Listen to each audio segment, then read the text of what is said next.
Chers frères de la République algérienne démocratique et populaire, je dois vous confesser que j'ai beaucoup hésité avant d'accepter de paraître devant vous à l'occasion d'un événement comme celui-ci. J'ai hésité parce qu'étant donné la qualité des techniciens du monde socialiste ici présents et aussi d'autres pays du monde, ma contribution ne peut rien apporter sur le terrain théorique aux expériences qu'ils ont déjà exposées. Et sur le terrain pratique, notre jeune planification n'a pas grand-chose à dire. J'ai accepté l'invitation pour vous faire seulement une petite histoire de notre développement économique, de nos erreurs et de nos succès qui pourront peut-être vous servir dans une future plus ou moins immédiate. Nous disions, par exemple, nous avons besoin de 22 millions de paires de souliers. Qu'il faut-il pour cela? 1 million de pots, tant d'ouvriers, tel rythme de production dans nos tanneries, tant de matières premières importées et tout ce qui s'ensuit. Nous avions un plan, 22 millions de paires de souliers. Nous ne pouvions pas arriver à réaliser cela. Jamais l'industrie cubaine n'avait produit plus de 10 millions de paires de chaussures. Il est vrai que la capacité de production existait. Peut-être aurions-nous trouvé les pots nécessaires. Mais cette réalisation impliquait l'existence de toute une organisation que nous n'avions pas encore. Seulement nous avions établi l'objectif final et les tâches principales de manière superficielle. Nous n'avons pas eu de pot. Il n'y avait pas de possibilité de se ravitailler en cuir. Nous n'avons pas pu approvisionner nos tanneries de manière adéquate. En définitive, le premier plan fut une manifestation de subjectivisme absolu. Il était essentiellement basé sur l'arithmétique des possibilités réelles lorsqu'elles sont considérées une à une, mais impossible à réaliser tout ensemble. Voilà ce qu'il en était pour les décisions prises au sommet. Qu'en était-il pour celles prises à la base? Par exemple, l'évaluation des stocks de bois. De combien de bois disposons-nous? Les chefs des eaux et forêts du département disaient-ils, il y en a tant, un chiffre X dont je ne me souviens pas en ce moment. Nous savions que ceci était presque impossible, mais il le disait, il l'affirmait catégoriquement. Et c'est ainsi que Cuba, traditionnellement importatrice de bois, figura au premier plan comme exportateur de ce produit, parce qu'on avait tenu compte des opinions des techniciens de la base mécaniquement. Nous continuons à importer du bois, mais nous avons dû l'importer avec du retard, dans de mauvaises conditions commerciales et en cherchant désespérément où le trouver. Notre commerce extérieur avait complètement changé d'orientation géographique. De 75% avec les États-Unis, il était passé à 75 et 80% avec le pays socialiste. Ce changement nous était bénéfique au point de vue politique et social. Mais sur le plan économique, il nécessitait une organisation bien plus poussée. Antérieurement, des centaines d'importateurs spécialisés commandaient leurs produits aux États-Unis par téléphone. Et le jour suivant, les bateaux qui reliaient directement Miami à La Havane amenaient leurs produits. Il n'y avait ni entrepôt de stockage, ni prévision d'aucune sorte.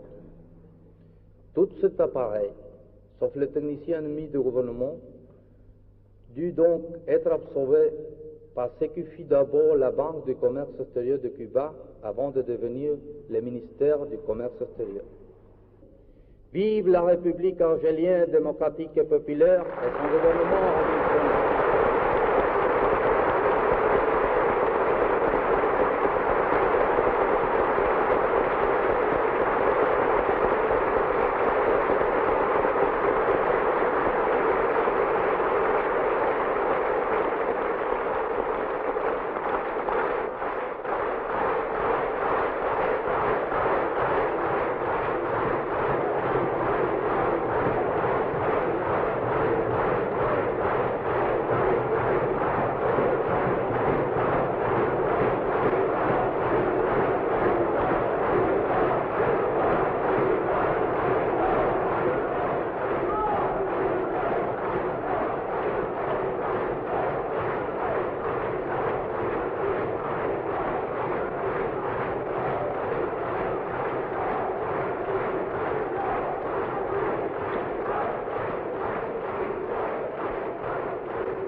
l'armée nationale populaire. Venceremos. La révolution serait trop long d'expliquer tout. Et même d'expliquer tous les points de contact avec la révolution algérienne, je pense qu'il serait un peu long, un peu difficile, un peu lourd. Je pense que la principale, la chose où nous devions mettre l'accent, c'est que la base, le fond social sont les mêmes. Le problème du colonialisme, de l'impérialisme, qui pèse sur un pays,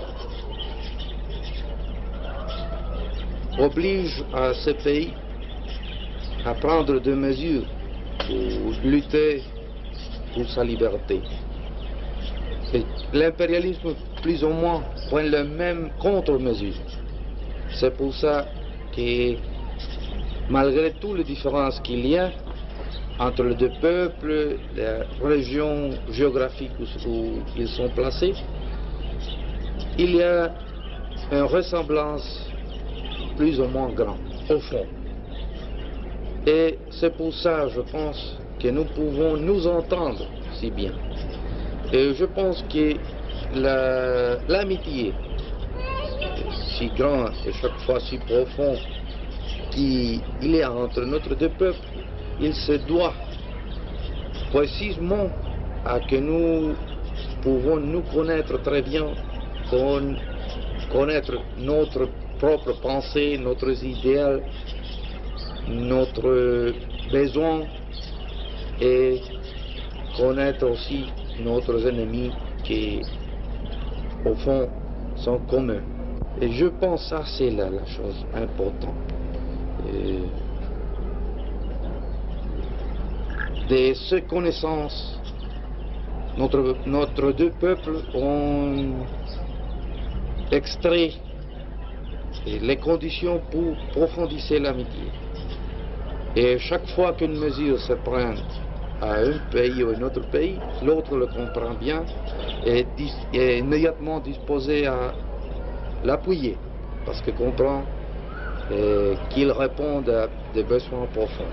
Je pense que ce sont des choses qui, non seulement le peuple cubain, mais tous les peuples du monde doivent étudier et, dans quelques cas, doivent appliquer pour son guerre révolutionnaire et pour son développement après de la liberté. Bien, je vous remercie.